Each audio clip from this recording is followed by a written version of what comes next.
What's up, guys? Today we're looking at Dragonheart 10. So we're starting off with, this is my usual team. So this is for the Turn Attack tournament.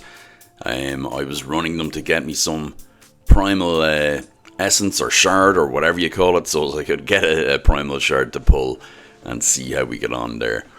So this team is based around Seer Lydia, and it is for nuking. Now I have 4 teams for you guys, and the last one is a doozy at 26 turns, so stick around for that. We got a resist on one of the defense there, so this one took a little bit longer.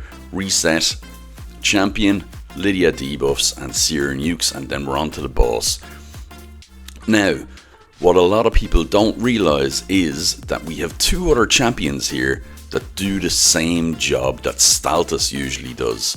So we have Yumeko that reflects all the poisons when she places Hex, and we can see that up in the top left corner. She opened with Hex, so you don't use it until you get to the dragon. She places Hex, and when he goes, it reflects all of his debuffs. With Riho Bone Spear, she also has that same kind of passive on a 4-turn cooldown. So if the waves don't get a chance to place any debuffs on her, she'll use that passive on the boss and reflect all of the poisons back on. So you can see we don't have anybody on the team that can place that much poisons, but nevertheless we're able to do that on the boss really successfully, and that's because of Riho and Yumeko there. Then we've Theodore to activate a bit, and that's 46 turns, so that's not bad at all. Now on to the next one. Very similar team, but this time using the classic Staltus effect. So we'll be a bit quicker this time. If we don't get any resists, we can see we go through that wave in 3 turns. Reset, debuff, through the wave again, 6 turns and onto the boss. Hex on. Little love tap from Lydia there. All of the debuffs reflected back onto Dragon there. And we'll see Tio will activate some, and the dragon will take damage from them himself as well as a normal part of his turn. There we go. And we can see we're just over halfway on his health, or just at halfway maybe, with 27 turns here. Staltus still going strong. Now he's built in regen and immortal, I believe.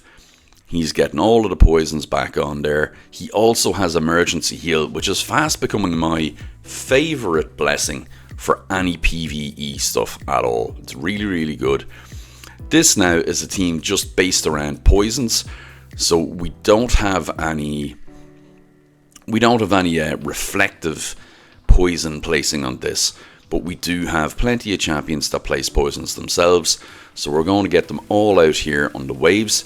This is a bit slower, guys, this one, but it is the classic poison way of doing Spider. What could really speed up things here is, instead of, I'm not kind of sure why I have Lydia in here, but if I had Lydia taken out and we put in Xavia or Alanaril, that would be much better, and I could actually nuke the waves once all of the poisons were placed. So that would be a much better effect and would cut down on the turns. But you'll see we'll get to the boss with absolutely no problem here. And this is Dragonheart 10. So even though Dragon is, I suppose, seen as the easiest of the dungeons, it is still hard 10. So they do still put up a fight. And it's not necessarily easy for everyone. But you can see good poisoners get through those waves no problem. You need adequate speeds and accuracy, obviously, to be able to place all those poisons and debuffs on them. So we have a load of poisons out here. Calvalax doing his little slaps. He's not built for damage really at all. Nearly a full bar of poisons on the boss there. And between him taking his turn and Tio activating there, we've used most of them and a good chunk is off. Drain comes in handy there with the HP equalised to keep everybody alive. And of course we have Matrala then for cleansing everybody, comes in really handy. Now the synergy between Drang and Tio and the poisoners is really good because Tio activates both poison and HP burn. So that's very, very good. You can see it is consistent, it is good, but we're going up over 70 turns now. But don't worry guys, the next one is a doozy and will be done in sub 30 turns.